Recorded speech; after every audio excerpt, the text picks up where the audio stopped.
Does this sound like sex stuff? Hi, everybody. Why? Hey, it's me. It's me, Paul F. Tompkins. Behind me, Eban Schletter, playing the piano. And this is a little bonus for you. This was recorded live at the San Francisco Sketchfest earlier this year. And this is embarrassing to say, but it was a tribute to me. That's right.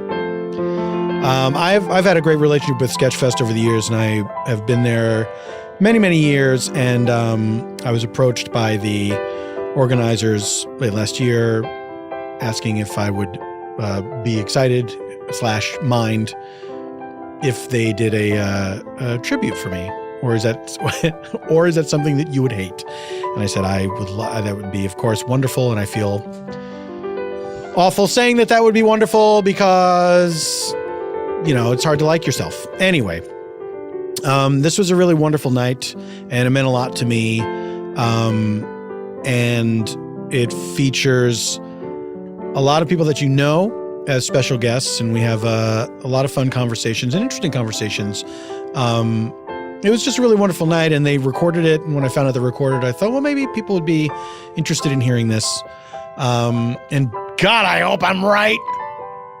Oh, this seems like a mistake now. But here it is. And listen, I want you to stay tuned, because at the end, I'm going to make a big announcement. How do you like that? How do you like that, Apple? I got a number. How you like them apples? Anyway, yes, please enjoy this. Thank you to the Sketchfest organizers, Cole Stratton, David Owen, and Little Janet Varney for putting this together. This was a very touching moment for me. And stay tuned afterwards for a special SPONTANEANATION announcement. Thank you. Enjoy the thing that happened already. Welcome to the 17th Annual SF Sketchfest presented by Audible. We're very, very excited about this afternoon. Let's talk about PFT. This festival is 17 years old now, and in our 5th year, 2006, we did a tribute to Mr. Show with Bob Odenkirk and David Cross, and we invited them to come up, and they said yes, and they said, but we have one condition, only if we can bring Paul F. Tompkins with us. And we said, who's that? And then, no, I'm kidding. We said, of course you can bring Paul F. with you. And he came, and now we will not let him leave. He has been here almost every single year since that 5th year, and he is a stalwart of Sketchfest, and we owe a big debt of gratitude to him for helping kind of put our festival on the map. So, without further ado, I'm going to bring on your MC for the evening, for the afternoon. Please welcome, from the Super Ego Podcast, Matt Gorley.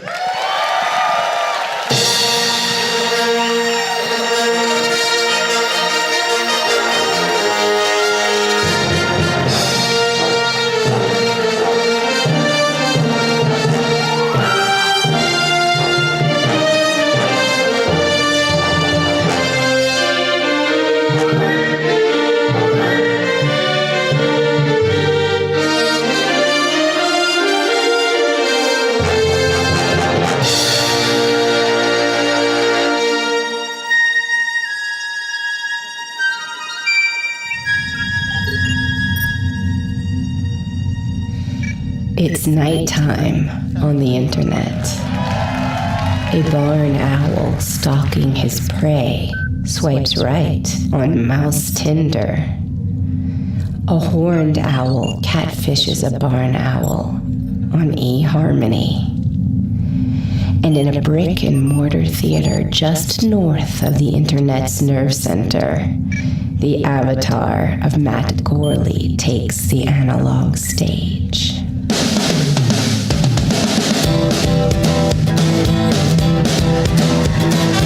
Tompkins Show. It's Paul F. Tompkins Show. It's Paul F. Tompkins Show. It's Paul F. Tompkins Show. It's Paul F. Tompkins Show.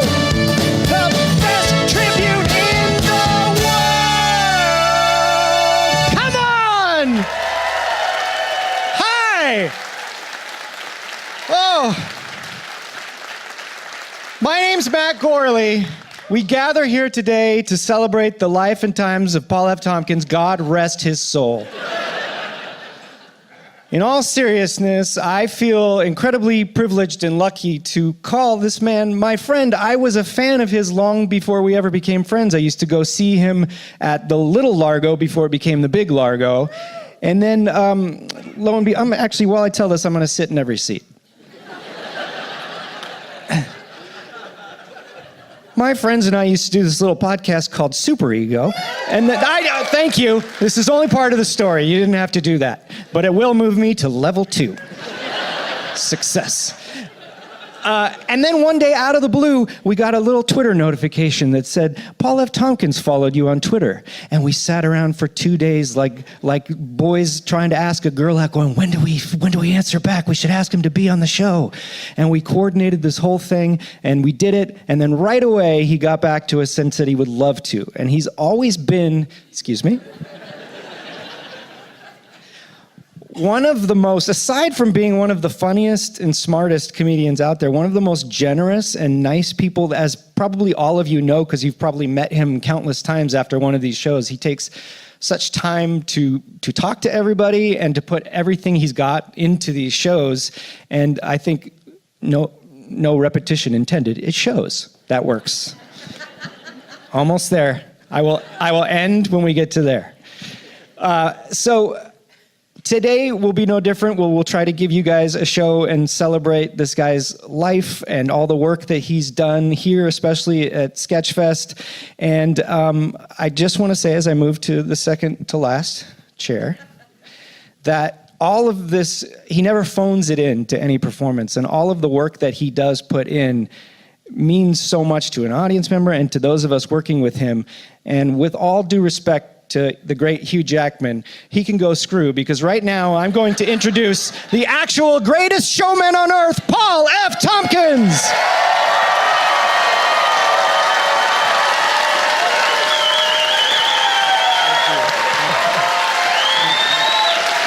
Thank you very much. How does this work?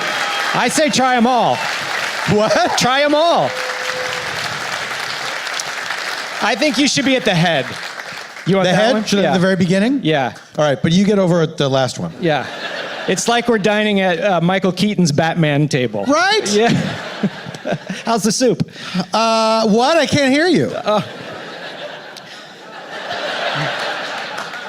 Paul, I want to thank you for coming out to the show today.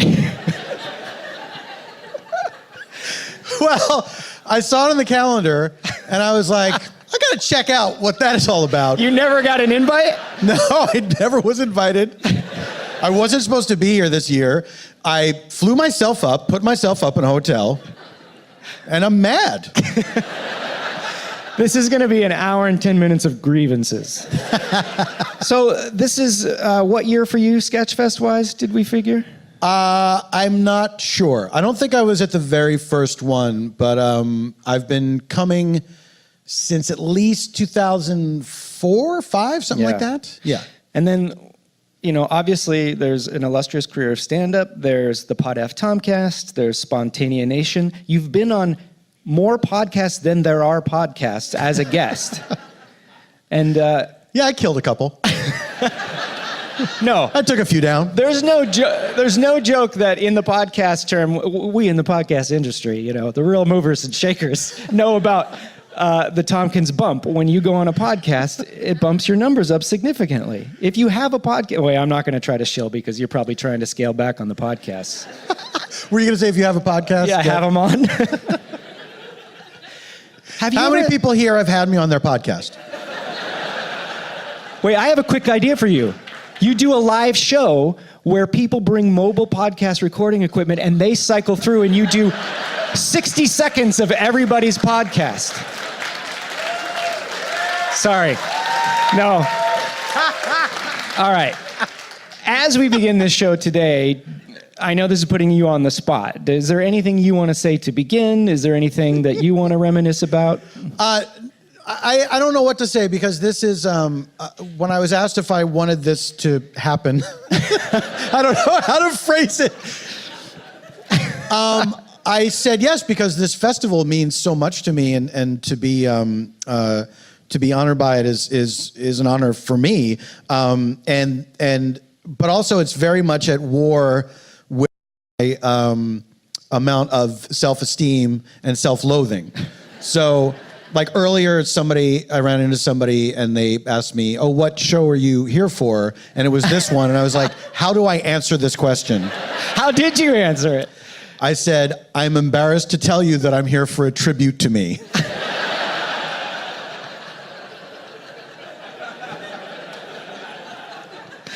So I'm very excited to be on stage with all of my friends as always. So that's kind of how I'm looking at it. When I heard that this was going to happen, it seemed like such a no-brainer because you are such a staple of this and of this world, and we are really lucky to have you do all these things. I wouldn't be here if it wasn't for you, you know? I mean, physically, on the world. Dad. That's right. Now we can tell everyone. Well, we're going to bring out our first guest right now as we kind of... I don't count as the first guest? You're like patient zero. No, I like it. Get ready to meet the first person you've infected. It actually works. In 2002, you were flying on a low-capacity airplane with the influenza virus, and you spread it to passenger in 3B, Ben Acker, ladies and gentlemen.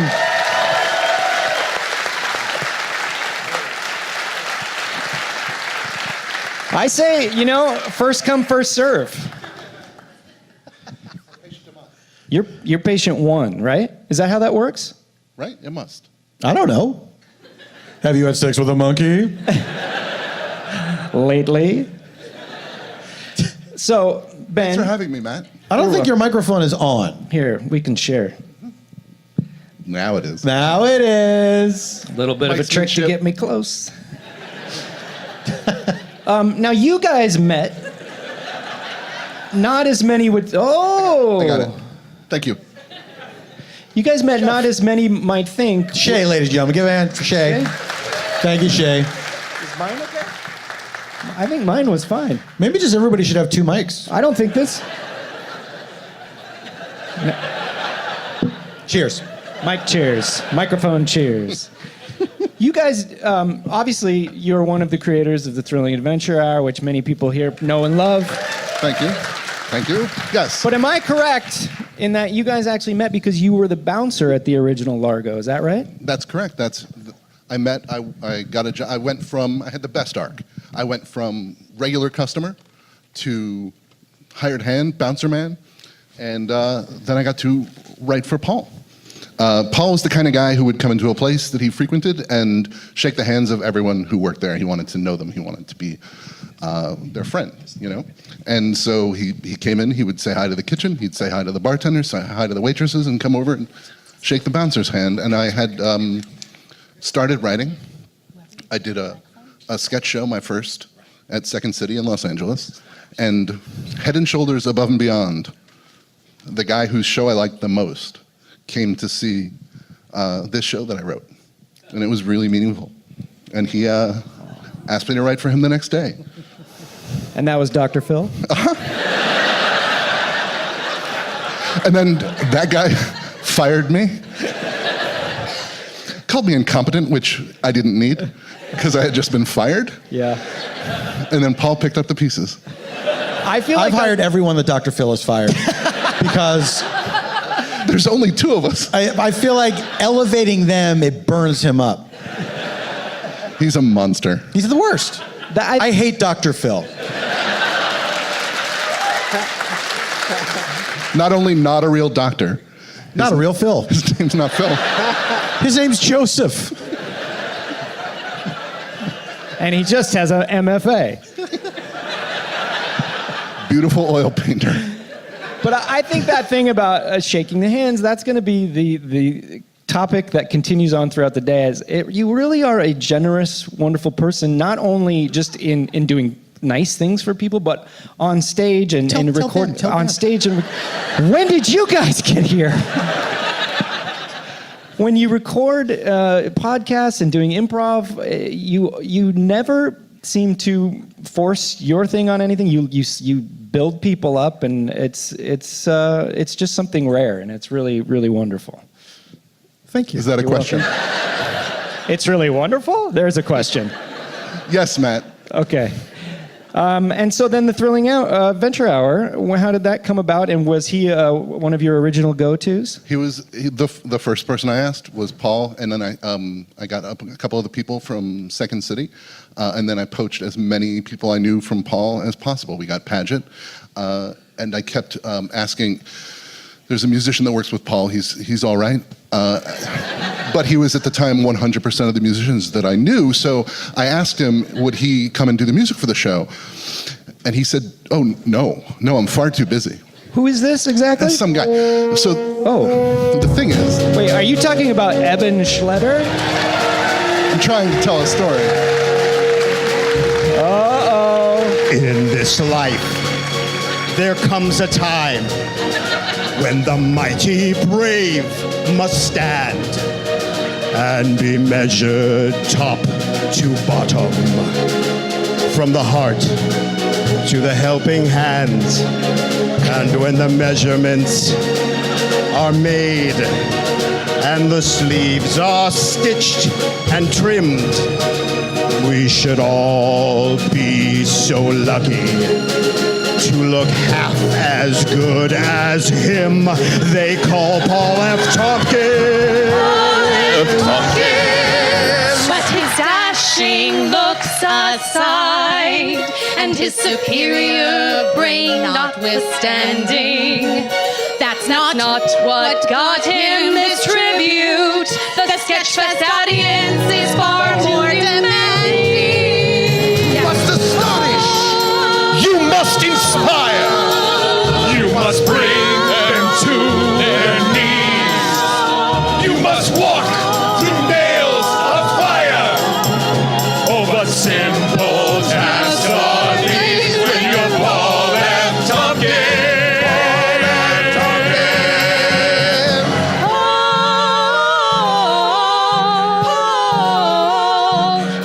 Paul F. Tompkins. Paul F. Tompkins.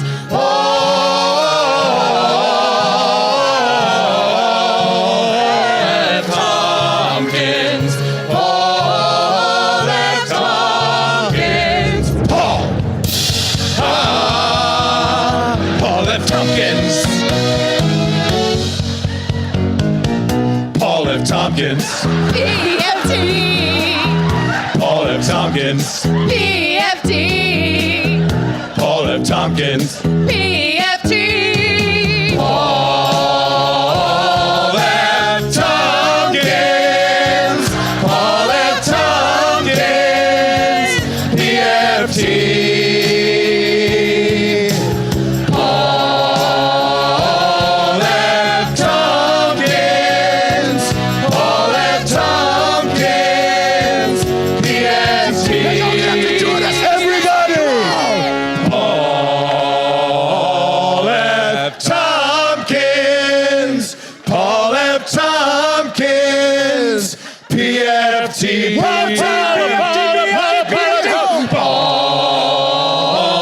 F. Tompkins. Paul F. Tompkins.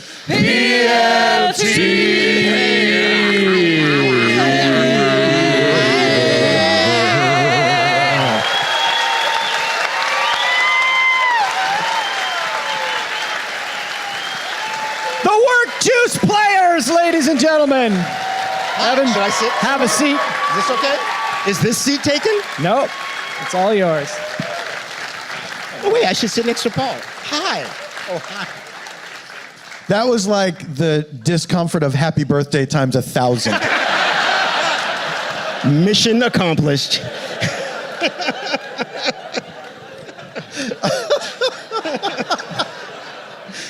You're lucky I cut out hot cross buns. Why? It was throwing everything off. It was. How does Seriously that? wasn't there for a bit. How was that going to scan hot cross buns with? PFT. Oh, yeah. PFT. Oh, okay. Paul F. Tompkins. Paul F. Tompkins. PFT. Like that. Will you briefly just tell us how you guys started working together? I did music for their skate show, him and Jay Johnston's show. And how did you just ask me to do that? Yeah, back in the mid '90s in Hollywood, there was this scene that was happening where a lot of people moved to LA at the same time from San Francisco, Chicago. I was the one Philadelphia guy, and people started doing these shows together, started doing these sketch shows together just to do it. It began with Laura Milligan. Yeah. Laura Milligan Yeah. started a show called Tantrum. Right. And then after that was established, more and more shows came. Yeah, and people would do, at Tantrum, people would do sketches, they'd do characters, whatever. And so I had met Jay Johnston through a mutual friend, Adam McKay, who had introduced us to each other remotely. Like, I had moved to LA first, and then Adam told Jay, who he knew in Chicago, you got to look up this guy, Paul F. Tompkins. I think you guys would hit it off. And we did. We became fast friends and started collaborating together pretty quickly. And we started doing a lot of these Tantrum shows, writing sketches, and then we did our own sketch show. And so I think I knew you just through that scene. Because it was for Mr. Show. Yeah, it was all pre-Mr. Show. Yeah, and so, and then Eban did music for us, and that was the beginning. That was like, I want to say 95, something like that. That's right. Yeah. Are you guys each other's longest working relationship? For me, 100%. I think so, yeah, absolutely. Seems like it. Yeah, that was pre-Mr. Show. And still in love after all these years. I mean, Well, we're stopping this year. We're stopping this year. Right. What did it? We always agree. We haven't figured that out yet. 2018 is it. If we're both still alive. Have you ever seen My Best Friend's Wedding? Eban and I, we made a promise to each other, if we're both still alive, by the year 2018, we will do a murder-suicide. What? Is that in that movie? I haven't seen it, so I don't know. Yeah, that's in that movie. Okay. Now I want to see it. Yeah, I didn't know it was that heavy. My Best Friend's Wedding, it all revolves around a murder-suicide. Good. Okay. Well, it's time to bring another hail fellow well-met out here. Another ascot-sharing dapper gentleman. Ladies and gentlemen, Mr. John Hodgman. Hello. How do you do? So nice to see you. Hello, how do you do? Hi, I'm John. I should be down here. You can choose either open seat or kick I'll be over somebody here out. so I can talk to Paul, and then I'll move down when someone... Okay. Will you hold that for me? Thank you very much. Is that a pineapple juice? There's a long story behind that. You're going to love it. John, thank you for sitting there and saving us from the bad luck of 3 beards in a row. From the You know how that started? Trenches of World War I. The Yeah. trenches of World War I. That's right. God damn it, you got there first again. This is the story of my relationship with Paul F. Tompkins. Yeah. It's not just that he got there first, he was always there. Waiting 5 years for me to come around to it. How are you? I'm well, John. Thank you. How are you? That was a nice song about you. It was a medley, John. Sorry, I used the wrong term, Paul. Well, I just want you to know how it felt. Take my drink back. Thank you very much. You're welcome. Did you want to ask a question, Matt, or should we just go? I have a question about that pineapple juice. Well, here's the thing about it. I met Paul and Janie the same night. Janie, my wife. Janie, your wife, and an individual human being in her own right. That's right.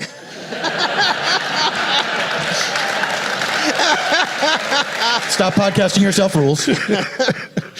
And the year in, Phil Morrison, who was directing the Apple ads, which had just begun. He's also a person in his own right. Yeah, also a person. Right.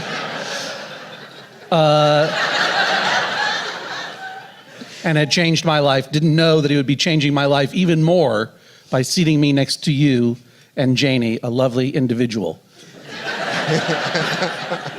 And a talented person as well. Deserves someone to sing a song about her or medley.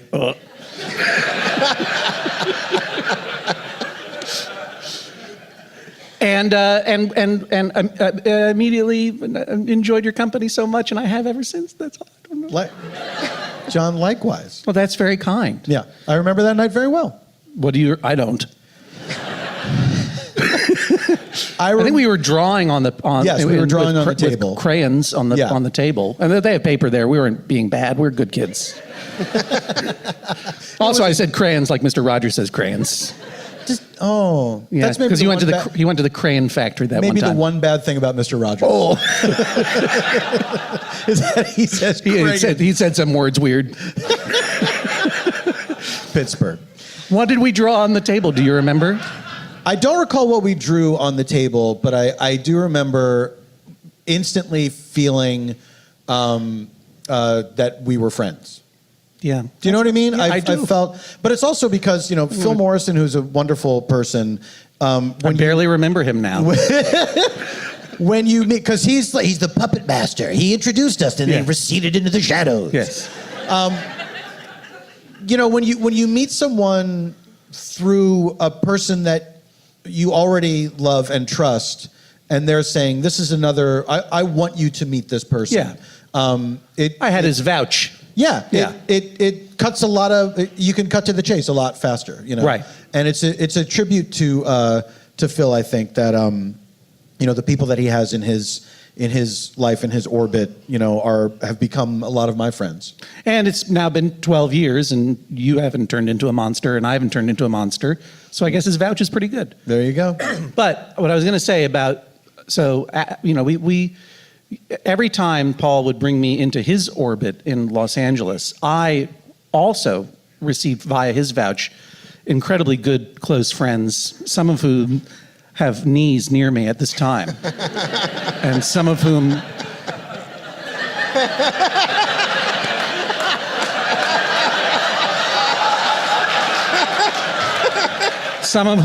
I'm just starting to get to know. Get that knee. Get that knee. Yeah. No one wears corduroy like Matt Gorley. Let's just say that. And so whether it was the Paul F. Tompkins show at Largo, the World of Largo, and then the incredible adventure of Thrilling Adventure Hour, it's all because you kindly brought me into this world where I would be constantly going, what am I doing here? All these people are so incredibly talented, and Paul especially. And the thing about Paul is that I wrote a whole book before I met Paul, and then after that I had a contract to write another book. Before I met Paul, I'd written this one book, and then I had a contract to write another book. And it was after I met you that I started listening to your stand-up. And then I was writing this other book, and I'm like, this all needs to go in the garbage because I'm just imitating Paul F. Tompkins at this point. It's absolutely, it is, I would say 30% of my job as a creative person to not imitate Paul F. Tompkins. It is so. I think you could see that, and it flatters me to say that we had the same idea about Three Beards in a Row, Trenches of World War I. Do you know what I mean? But it's not. But he's operating at a level that is so far beyond me, most of the time, that I unconsciously am imitating him, trying to catch up, and then I throw that away and try to be authentically me, which is impossible. So, but he's always been very gracious about my stealing from him, and also he's a very generous person. And when I was still on television, sometimes I occasionally had to go to LA for long stretches of time to work, and Paul and Cheney invited me to stay with them once, and then I considered that a permanent invitation. and in 2014 and 2015 in particular, there were these long stretches where I was just living in their guest room, and unlike me, if the situation was reversed, they didn't seem to mind. They were like, they seemed to be happy about it, and it was a very. I have an individual that I appreciate very much, who also happens to be my wife, is here, and we have children. But I began to realize that I was one of these people who had a secret family in another city. Except it wasn't like I had some second Scandinavian model wife and three triplets with white hair who were evil demons or something. something cool. It was like I was like Charles Kuralt had. I had a secret family in which I was the child. And I would be in my room. We left it just how you left Yeah, it. that's right. Of an evening, and Janie would be making dinner, and Paul would be ironing shirts, and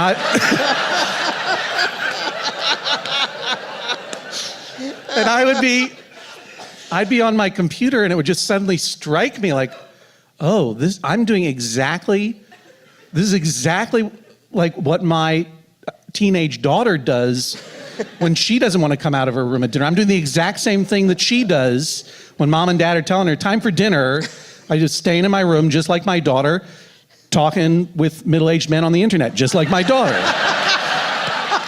All right. And Paul, and not only is that generosity, but Paul, I've gotten so many cufflinks off of Paul. He's a really tremendous gift giver.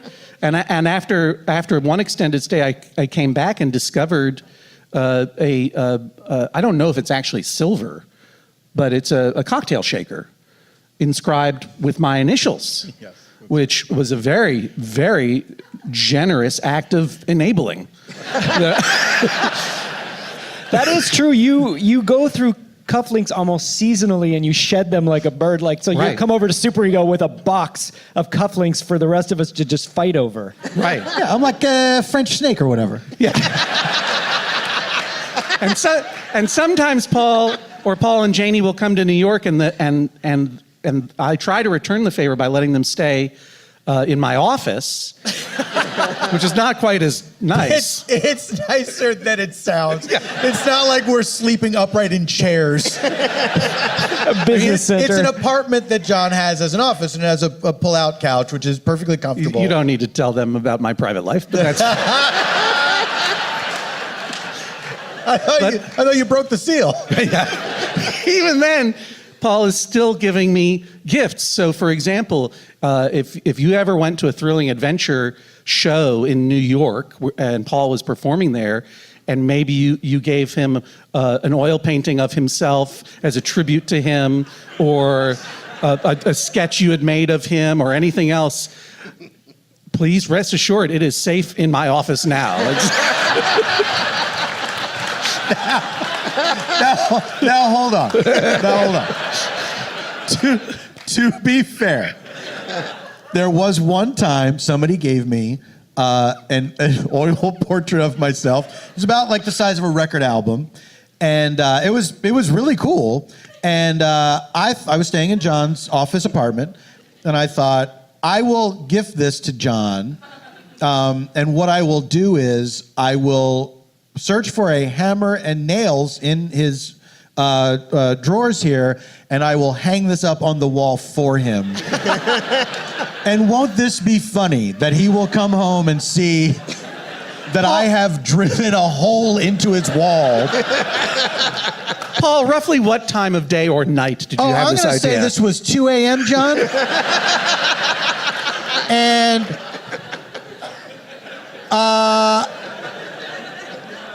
I think I may have had some wine earlier. Some early wine. I gave this nail 3 good fast taps, but not fast enough to not hear return bangs from the other side of the wall. My neighbor was very mad at you. Yes, yeah. With good reason. And so I should not have done that. But on the other hand, how much of a time lapse could there be between tap 1 and tap 2 that the neighbor would be like, I got to get out of bed and give this guy a tap back? John, it was astonishing. Yeah, like, and maybe that dude, who I've only seen once, maybe that dude was just hanging by the wall waiting. It could also be he was in bed, and that's where I was hammering a nail.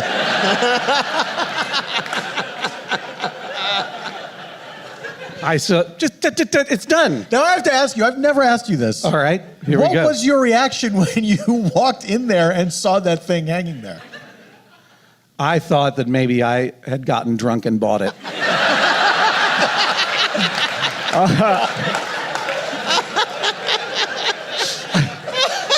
No, I probably did. I seem to recall sitting at my desk and turning over there and doing a double take of fondness. I'm very fond of you, Paul. It bears mentioning that portrait is no longer hanging in the office. No, I didn't give it away or anything. I still have it. But you took it off the wall. I took it off the wall because I had to hang some foam on it because Jesse Thorne told me my office was too echoey for recording a podcast in. Do you need more portraits? Yes. What I need are portraits in shag carpet that I can hang on the wall to insulate the sound.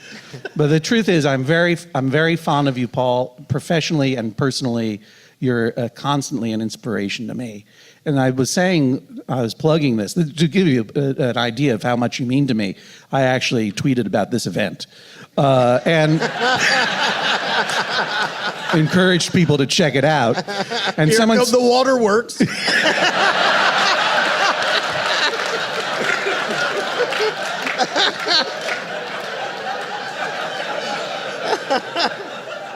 And someone said, when you say tribute, like, are you going to heap upon Paul gold and riches from the lands of conquest? And I was like, oh right, tribute is actually you have to give a gift, and not just of dumb words. And Paul is such an incredible gift giver, and once again he gets there first, and here I am now backstage, I'm empty-handed. I felt terrible about it. I should have thought to bring you something really thoughtful and amazing and everything else, but I couldn't remember. So instead, as a placeholder for now, I want to give you this can of pineapple juice. The now dented can of pineapple juice. Which I remembered from last night because it's not just a can of pineapple juice. This can of pineapple juice was almost imbibed by comedic legend Mort Saul. So I encourage you to either drop it now or otherwise leave it behind in disgust. Absolutely. Because it is a terribly thoughtless gesture that only serves to remind me that I shouldn't take you for granted and I owe you a better one in the future. John Hodgman, ladies and gentlemen. You can stay. Now what? You stay. I can't wait to knit a little sweater for this can of pineapple juice. That's a good Mort Saul joke, guys. We're going to bring someone out now that is an extraordinary comedian and also, I believe, your good baseball buddy. Ladies and gentlemen, Rhea Butcher!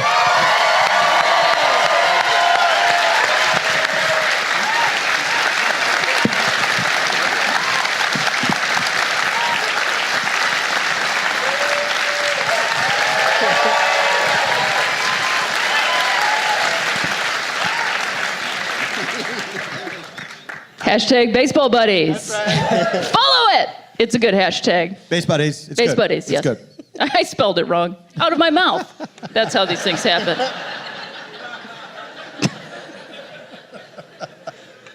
How did you guys become baseball buddies? Well, Is this a painful story? well, we have to admit all those pictures were fake. We hired a lot of people. We rented out various stadiums across the country. We should have just green screened it. My mind instantly, I like practical effects. My mind instantly goes back to the first time I met Rhea was I was performing in Chicago. Mm-hmm. Was it the Hideout? No. It was the Beat Kitchen. The Beat Kitchen. Mm-hmm. The Beat Kitchen.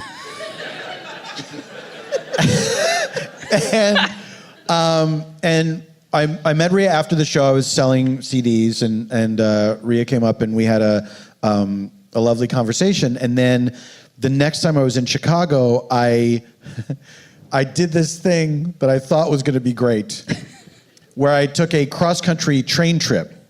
And I thought this will be fun. I'll do it like an old-fashioned whistle-stop tour where I will tell people, because Twitter had become a real thing at that point, I will tell people, the train is going to stop at this station, come and say hi to me.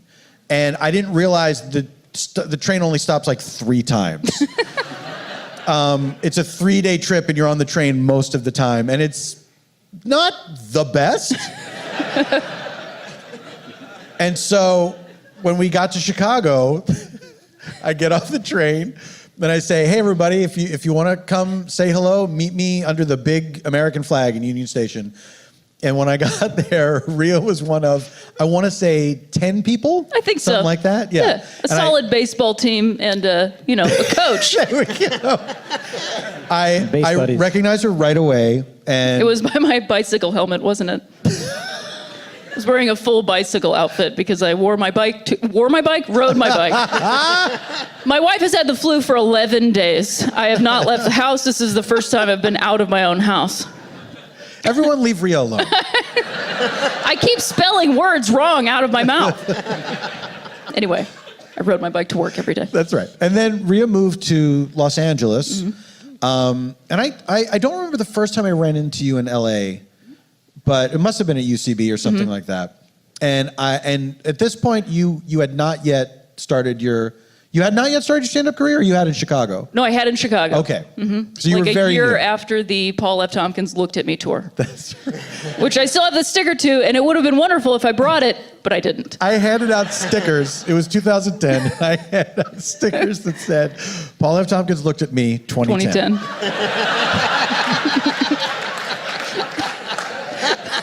It was a fun idea. It was a great sticker. I still have it, and it would have been wonderful if I would have brought it. But again, But I remember seeing you at... That can of pineapple juice is from me and Rhea together. Yes, yep. Thanks, John. Thank you.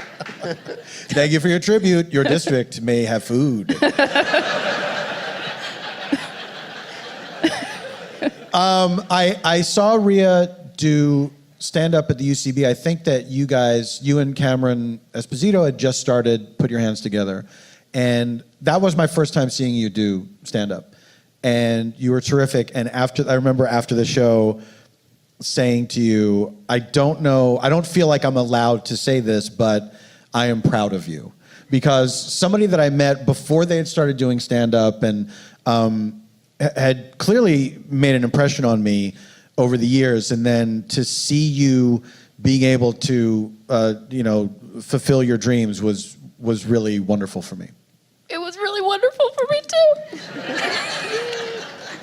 No, it was such a great, because the first time I actually saw you do stand-up was I think it was 2007 at the Lakeshore when you were recording right. Freak Wharf. Yeah, and I remember seeing it and just being like, what is this?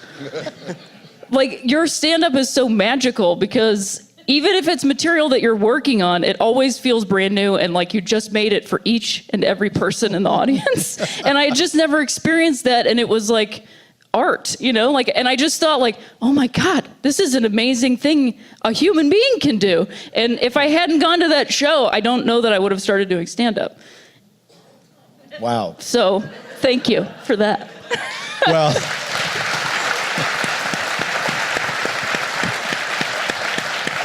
And also, I'm sorry.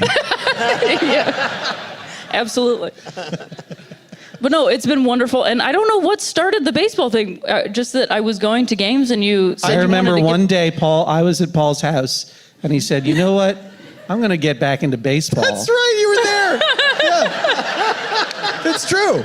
It's true. And then we weren't as good friends anymore. I noticed we slipped at that time too. And all of a sudden, guys. I started seeing all these Instagrams of you guys at baseball games. And then the most recent time I came to live at your house for free, I'm like, do you want to come? I want to buy you guys dinner. And you're like, I can't. I got to watch baseball. And you sat there with your baseball hat on, and we left the house. Cheney and I left you behind. So I can watch the game in peace. That's the thing. It's alarming enough to see him in a baseball hat, but to find out it actually is for baseball was just really a betrayal. The worst combination. But I knew that Rhea was a baseball fan, and so I started following baseball for the first time since I was a kid.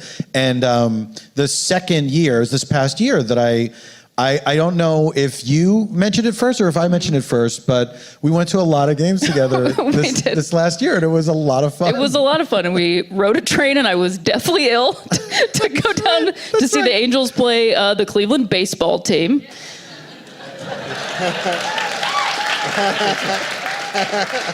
Surrounded by like drunk Cleveland fans who were shouting horrific things as they're wont to do. And then we also went to a Dodger game where you went to get us ice cream because you're the kindest human being on earth, and you missed a woman getting just absolutely blasted with a baseball. That's right. It was this woman that was a couple rows ahead of us got hit by a foul ball. Foul ball. It was coming directly for her. She had multiple moments to get out of the way, and she just went, "Oh no." And it hit her directly in the hip, and she just crumpled and went, "My God." And her toddler child went, "I got it." Wait, And then Paul came back and was like, "They're out of chocolate. I'm sorry." Baseball sounds pretty good now. It's pretty great. But as that was happening, I got to see the woman who was being carried out of Dodger Stadium because she had drunk so much beer, she threw up on herself. This was the fourth inning.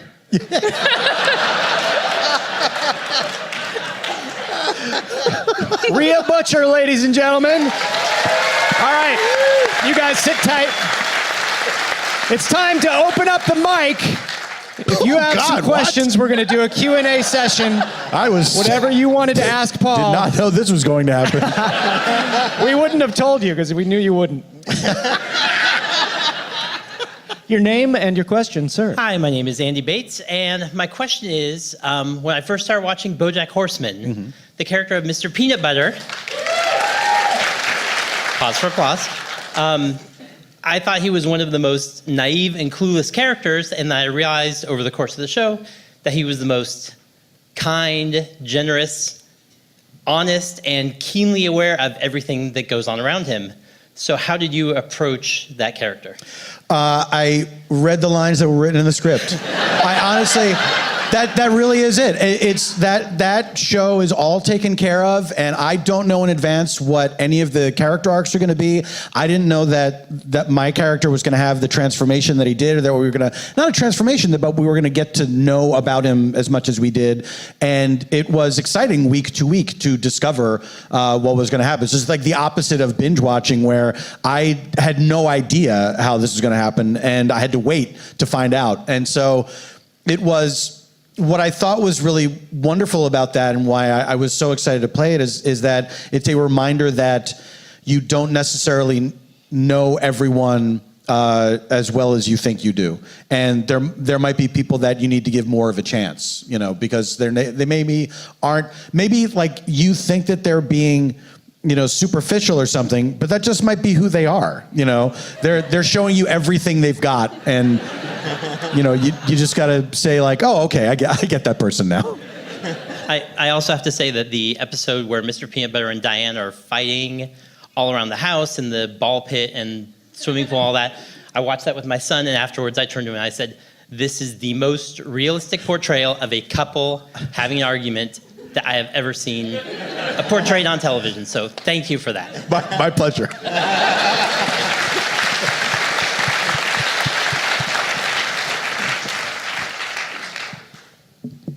Hi there. Hi there. My name is Ronnie, and I think Ronnie. You went to high school with my little brother or sister. I probably did. And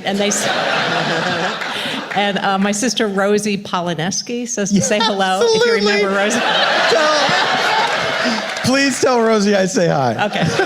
And she didn't know if you still remembered Father Foster and the dog named Lancer. Oh, Remember? absolutely, yeah. Bastard. That was our principal. My first high school principal was this gigantic, bald, red-faced priest who was terrifying. And he would, if he saw you, if you had like a dress code, and it was a Catholic school, if you had like a dress code infraction, like if your shirt tail was out or something, you would hear this guy from the other end of the hall yell, "You there!" Yeah. He was a prick. He was. Yeah, he was the worst. Yeah. I hope he's dead. So really, that's all. I just wanted to say that Rosie and my little brother Joey, did you know Joe? I knew not, of probably Joey, Rosie. of course. Okay. Anyway, thank you. Thank you, Ronnie.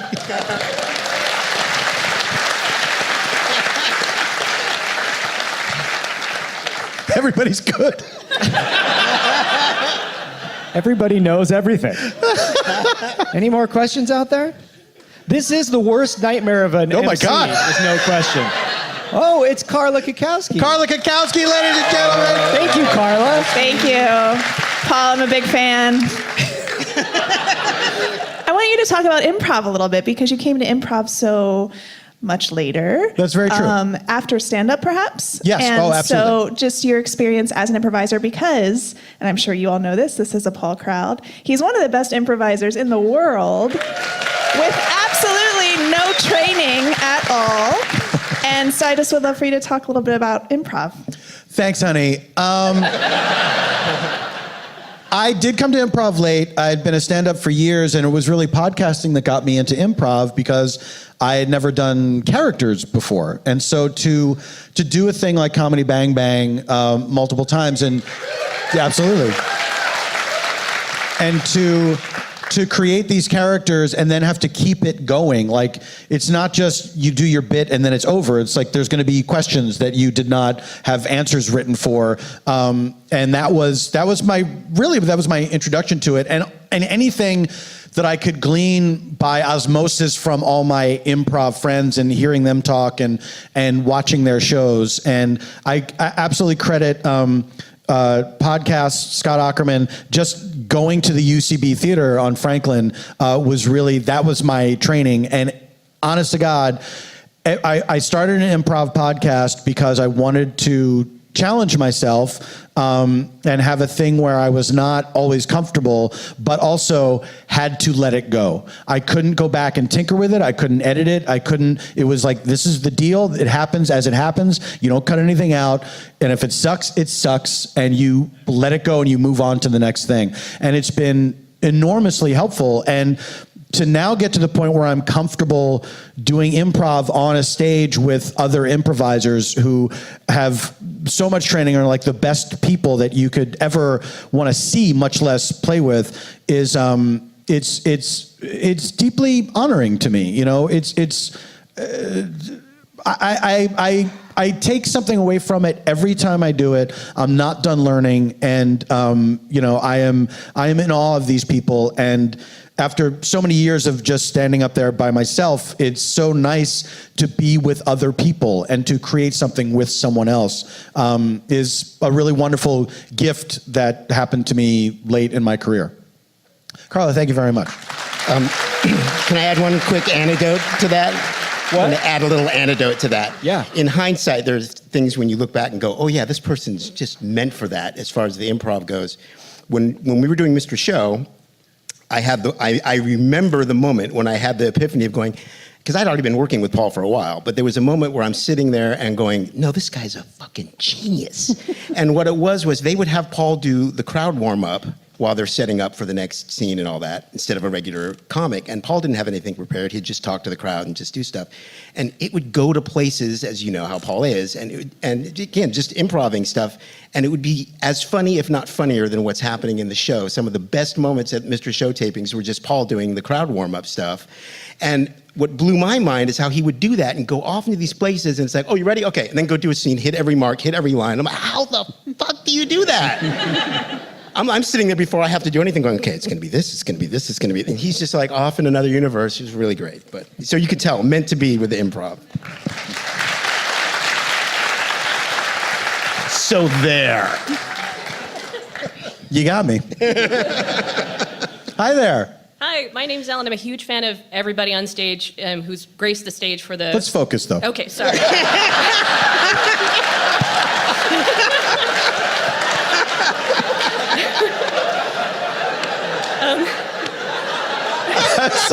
I'm sorry. I'm very sorry. One of my absolute favorite things you've done is Frank and Sadie Doyle, and it breaks my heart to know that there's no more being written any longer every day. I know. And one of my favorite presents I've gotten from my husband is a poster of the two of you, a drawing of the two of you, and it says the famous line, "Who knows what evil lurks in the hearts of men as long as evil's carrying the martini tray." Ding. And it's my dream one day to get it signed, but I didn't bring it. I'm sorry. I forgot to mention that the pineapple juice is also that lady. Thank you, Ellie. And of course, doing the Thrilling Adventure Hour was such just an unimaginably wonderful thing in my life, and it introduced me to people that are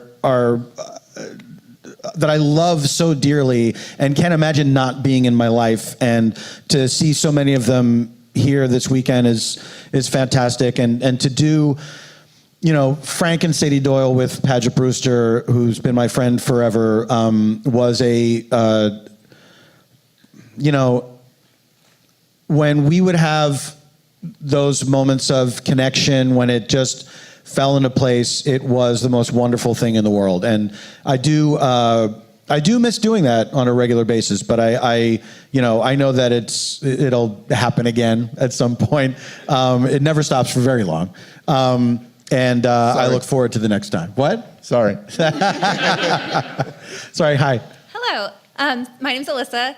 So you're my favorite comedian, more or less, working. Like, I love all of your work. And I feel like I really got to know you and your comedic style through Sketchfest, because I've been coming for over 10 years. I always go to a few events, and I used to pick something random just off, like, where I didn't know anyone, and I really got to know you. Like, I saw you at a variety of different things, like doing riff tracks, doing Thrilling Adventure Hour, doing Comedy Bang Bang, and doing now your own shows. So I wondered if you had any sort of special memories of Sketchfest shows that you'd want to share with us. Thank you, Ellie. This one of the things I love about this festival is that it's not an industry festival. It's not about people auditioning for some phantom job. It's just about putting on shows.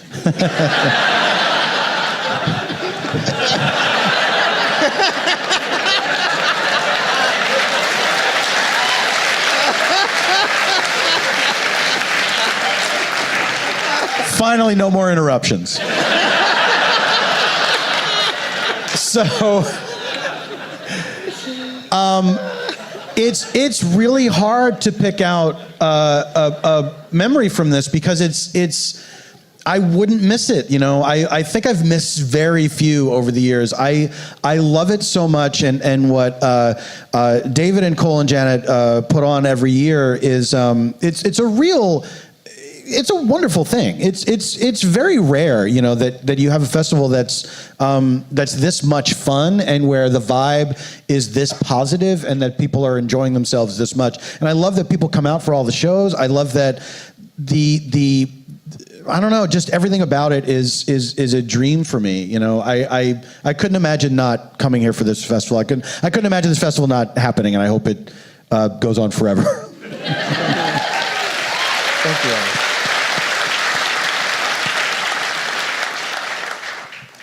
I'm Rachel. So I really enjoyed the Dead Authors Pod. Thank you. Thank you very much. It's pretty great.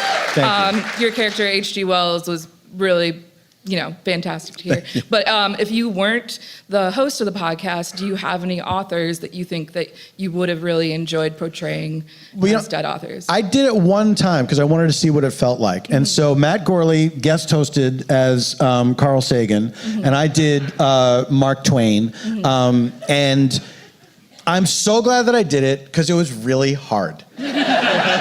It's one thing to be, for me it was a pain in the ass to have to come up with the questions. I had to go through the Wikipedia and then come up with questions that just established the information, so that the guest didn't have to come up with information. They could just riff and everything. And I thought, well, that's the easy part. And then when I had to do it, it was really hard. It was to just, you don't know what the question's going to be, and you just have to make some shit up. You just have to keep talking.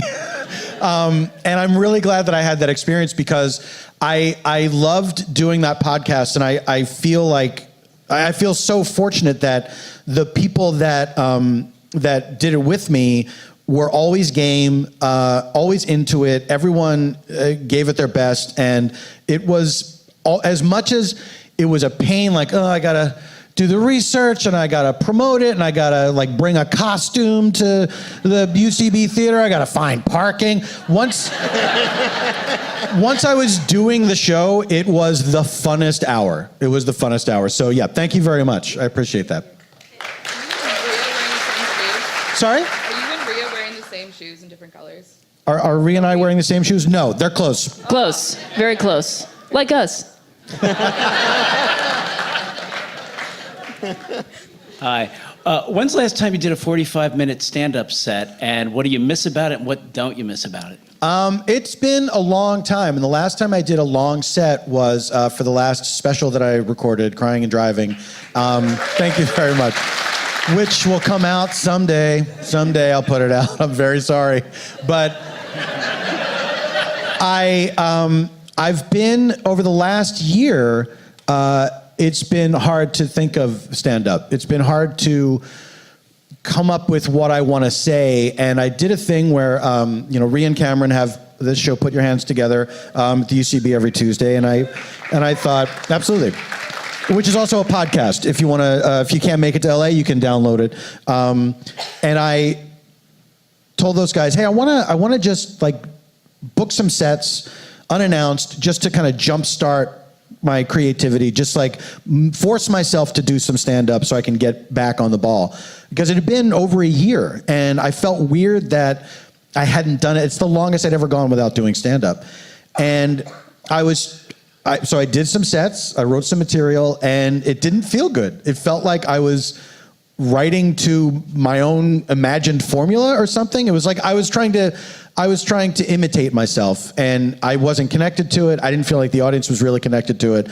And I did, I think, like 4 or 5 sets, and then I was like, I'm sorry, cancel the rest of those, because it's not happening, And I have to trust that it happens when it happens. And I've been lucky that I've been in a creative place for such a long time without this happening before. Because this is a thing that can happen, is that you get stalled out somewhere and you're waiting for the next evolution, you're waiting for the next step to present itself, and you're not always in control of when that happens. And so I am just trusting the process, and I know that I'm not done doing stand-up. I just wish it would hurry up and happen already, because it's a real drag.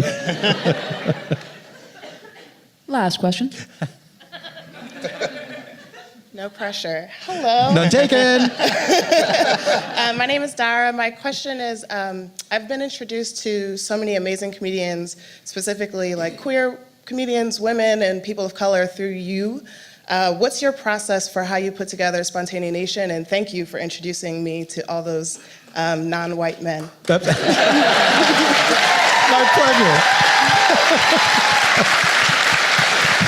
I'm sorry, what is your name? Dara. Dara, thank you so much. It was it was a gradual thing where I realized, I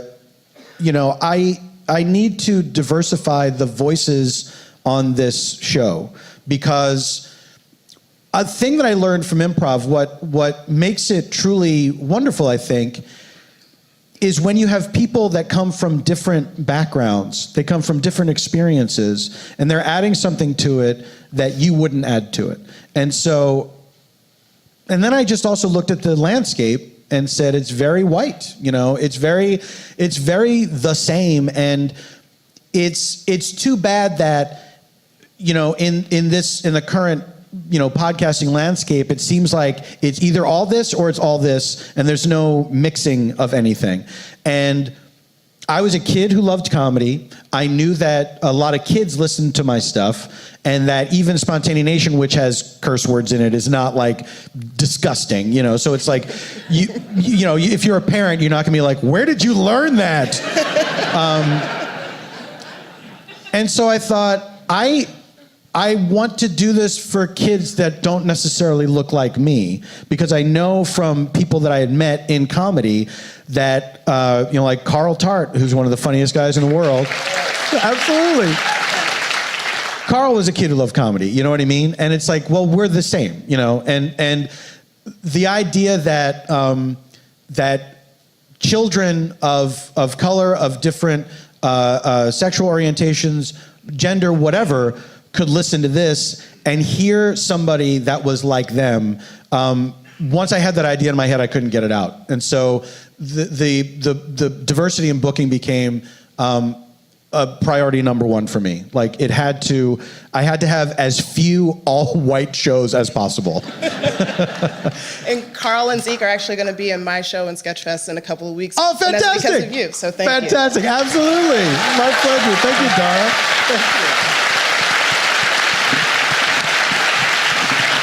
Thank you.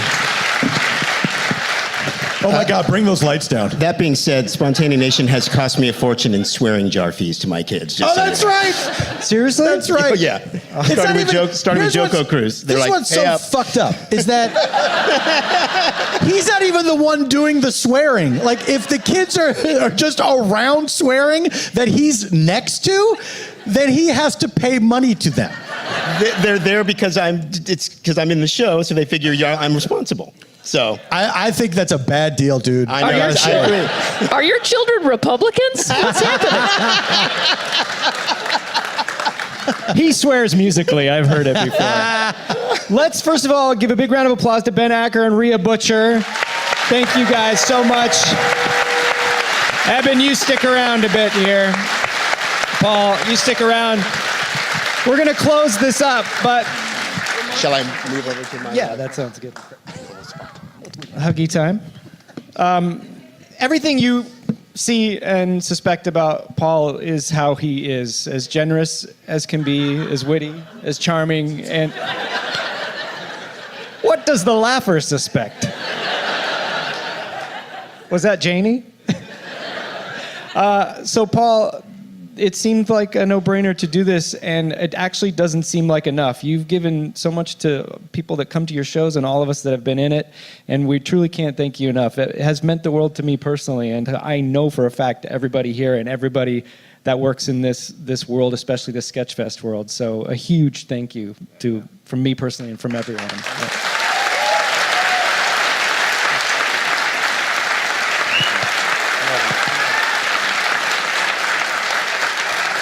And now, Paul and Eban, the oldest working relationship in show business, are going to take this out the way they know how. Let's give them a big round of applause. Thank you.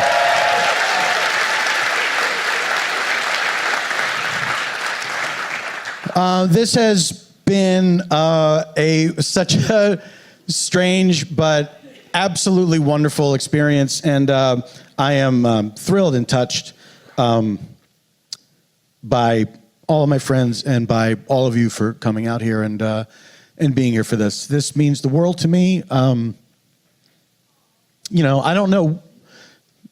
You don't always get this in this business. You know what I mean? It's not like everyone can count on having some show like this where everyone says, "Hey, we like you," So it's very meaningful to me, and thank you all for being here.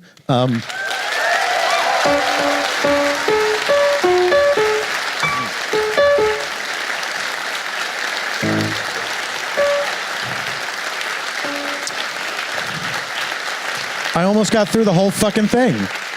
I almost made it. All right. Thank you very much, ladies and gentlemen. Eban Schletter.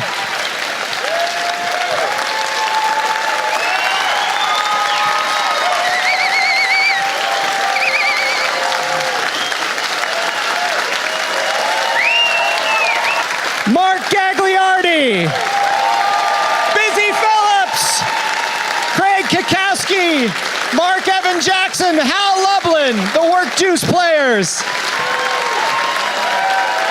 Ben Acker, Rhea Butcher, John Hodgman.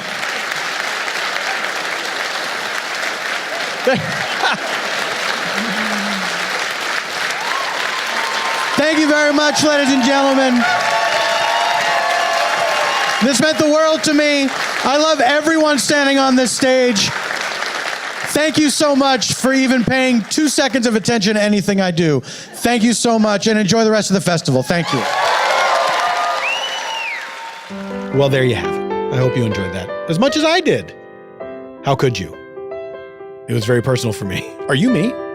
This is weird. And now, folks, I have an announcement to make about Spontaneanation. This show's been so much fun to do. We've had so many fun people in here in the studio and on live stages. It's been a blast. I have to tell you that we are wrapping it up at episode 200. This has been a difficult decision, but it's not the easiest show to do all the time, even though this was supposed to be the easy thing that Eban and I were going to work on together. As always, I painted myself into a corner with a lot of logistical stuff. That's what I do. It's one of my great talents. But as a regular show, we're stopping it at episode 200. We will do, I think, special shows here and there. We haven't discussed that yet with Earwolf or anything like that, but I would certainly like the show to continue in some form, but just not on a weekly basis. But there you go. So episode 200 will be the final regular episode. And then I'm going to take the time to, between now and then, to figure out what I would like to do next, because I still love this medium very much. And I think I got other stuff that I want to do, and I want to figure that out. But this has been such a joy in my life, and I hope in your life. If you're a regular listener, I hope that it has been as fun for you to listen to as it has been fun for me and my friends to perform for you. So, no tears. Chin up. Be brave. Be brave. You war horses. Don't be mad, okay? I love you all. I'm sorry? I don't know. I should have written something down because this feels weird now. All right. We'll be back next Monday with a month of shows